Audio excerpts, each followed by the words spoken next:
Hello everyone, this is Harish Panchal and welcome to my YouTube channel. और आज की class में हम हॉर्नबिल जो आपकी बुक है 11th क्लास की, उसका फर्स्ट चैप्टर करने वाले हैं, the portrait of a lady, जिसे लिखा है खुशवंत सिंह ने। तो देखो, जो चैप्टर है हम उसे वर्ड बाय वर्ड करेंगे और इसमें कोई भी आलतू फालतू बात नहीं होगी, कोई मिर्च मसाला नहीं होगा।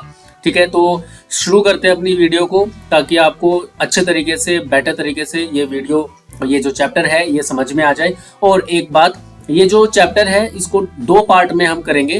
तो आज हम इसका फर्स्ट पार्ट करेंगे और नेक्स्ट वीडियो में हम सेकंड पार्ट करेंगे। सॉरी। तो ठीक है भाई, स्टार्ट करते हैं। अब ये जो चैप्टर है ये जनरली एक नैरेटर और एक लड़का है, ठीक है, जो इस कहानी को बता रहा है, और उसकी दादी है। उन दोनों के बीच का जो रिलेशनशिप है, ये उस चीज के बारे में ये कहानी है। तो देखते हैं इसके अंदर है क्या।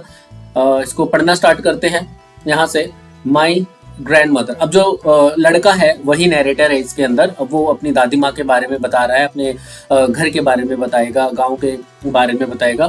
तो my grand mother like everybody's grand mother, मेरी जो दादी माँ है, जैसे कि सभी लोगों की दादी माँ होती हैं, वॉज एन ओल्ड वुमेन, वो एक बूढ़ी औरत थी।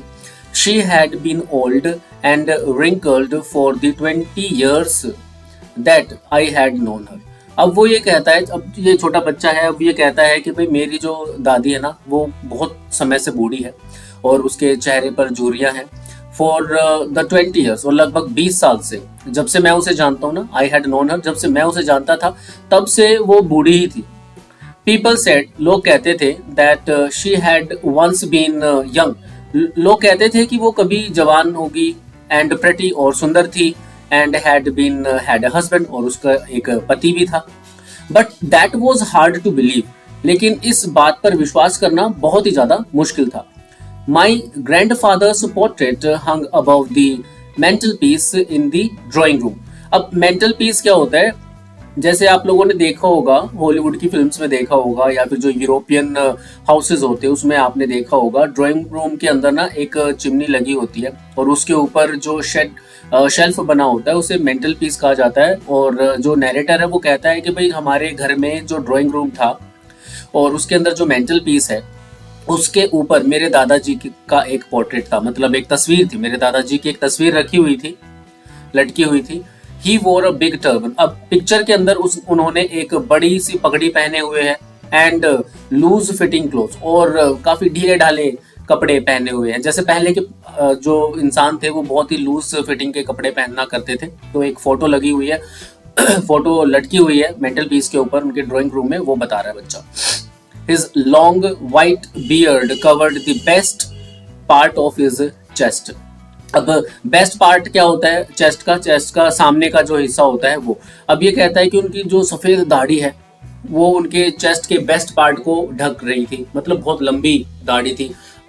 And he looked at least 100 years old, और वो लगभग 100 साल के लग रहे थे।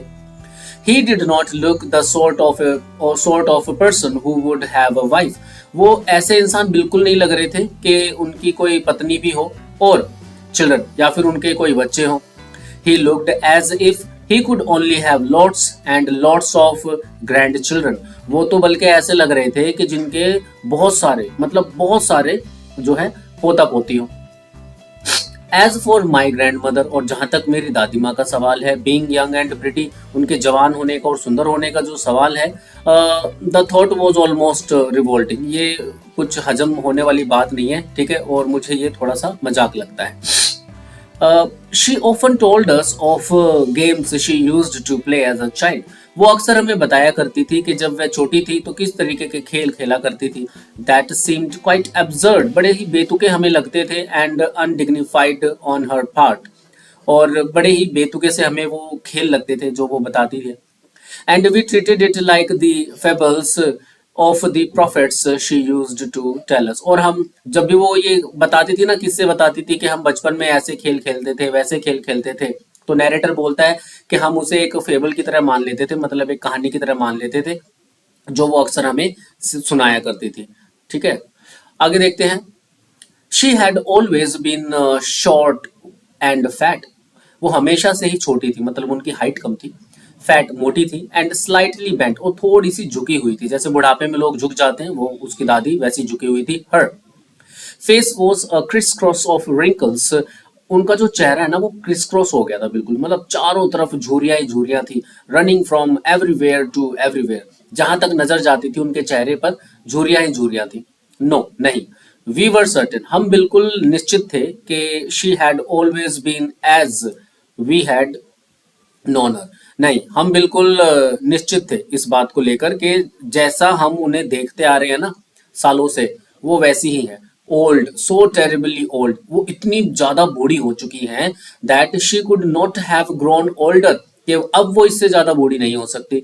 And have stayed at the same age for 20 years, और लगभग उसी उम्र में वो 20 साल गुजार दी उन्होंने, मतलब इतनी बूढ़ी हो चुकी हैं कि अब इससे ज्यादा बूढ़ी नहीं हो सकती।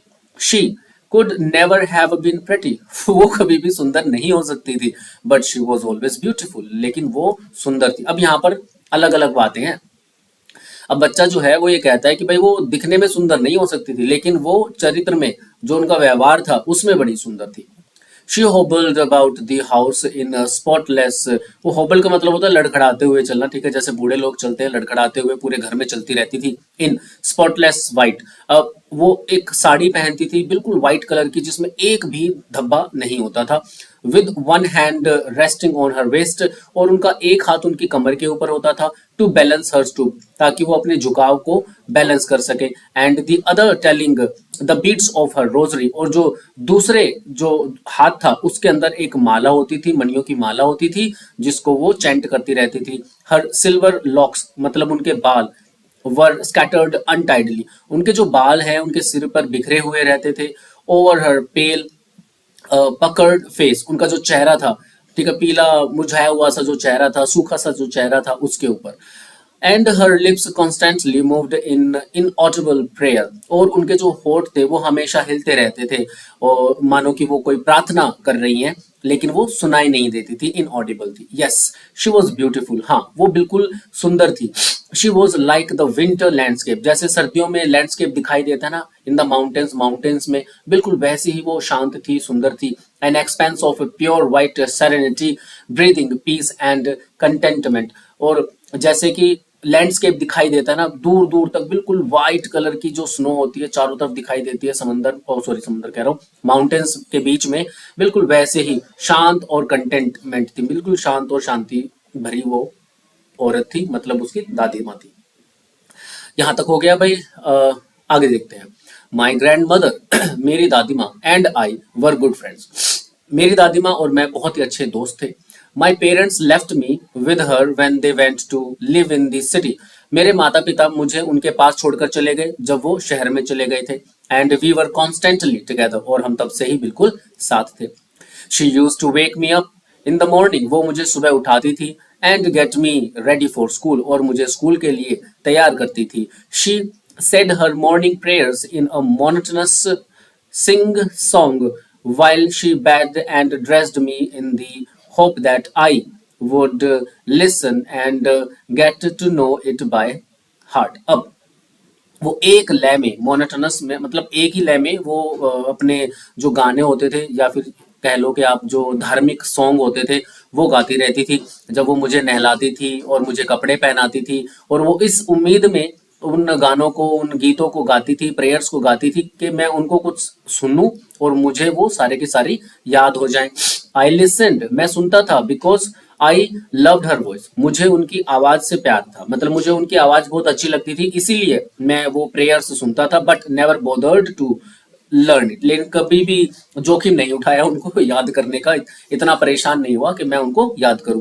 Then she would fetch my wooden slate, और फिर वो मेरी वुडन की मतलब लकड़ी की जो स्लेट होती थी वो लेके आती थी। अब जैसे आजकल के बच्चे जो हैं उन्होंने तो देखी भी नहीं होगी कि भाई वुडन स्लेट कैसे होती है, हो सकता है कुछ उन्होंने देखी हो। तो पहले के जमाने में ना लकड़ी की तख्ती पर पढ़ते थे बच्चे, which she had already washed, जो वो पहले से ही धो देती थी, एंड प्लास्टर्ड विद येलो चौक, और उसे मुल्तानी मिट्टी जो होती थी ना उससे चौक कर, उस चौक से धो दिया जाता था। A tiny earthen ink pot, एक छोटा सा शाही इंक पॉट आप बोलते हो, जैसे दवात होती है ना छोटी सी, वो लेके आ जाती थी। एंड अ रेड पेन, और एक लाल पेन लेके आती थी। Tie them all in a bundle, और ये सारी चीजें वो एक बंडल में बांध देती थी। And hand it to me, और मुझे थमा देती थी। आफ्टर ब्रेकफास्ट ऑफ थिक, अब ब्रेकफास्ट में ये क्या खाता था, ब्रेकफास्ट में एक बड़ी सी मोटी सी रोटी बनाती थी उसकी दादी माँ, स्टेल चपाती, स्टेल का मतलब होता है बासी, बासी चपाती होती थी, बासी रोटी होती थी विद अ लिटिल बटर, उसपे थोड़ा सा मक्खन लगा देती थी and sugar spread on it, और उसके ऊपर जो है चीनी लगा देती थी। हमारा भी बचपन में सबसे अच्छा ब्रेकफास्ट हुआ करता था, रोटी के ऊपर मक्खन और चीनी।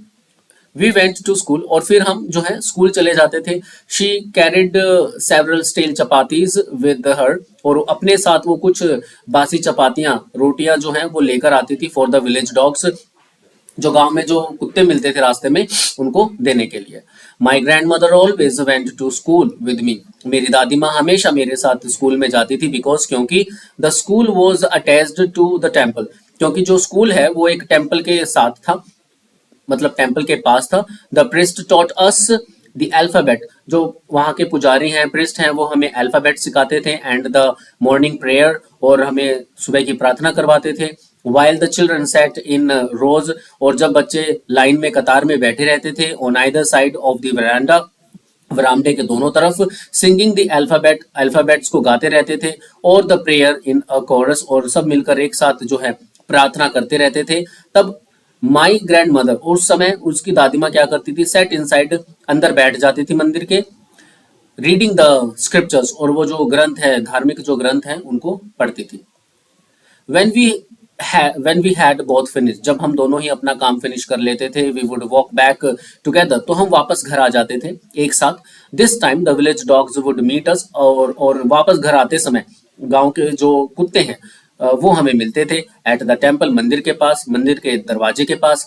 दे फॉलोड अस, वे हमारा पीछा करते थे, टू आवर होम, हमारे घर तक, ग्रोलिंग एंड फाइटिंग, गुर्राते हुए और एक दूसरे से लड़ते हुए, with each other for the chapatis we threw to them, जो चपाती हम उनके तरफ फेंकते थे उनके लिए लड़ाई करते हुए, गुर्राते हुए, लड़ाई करते हुए वो हमारे घर तक पीछा करते हुए आ जाते थे। तो ये लास्ट पैसेज पैराग्राफ आज हम करेंगे, पार्ट 1 फिनिश हो जाएगा।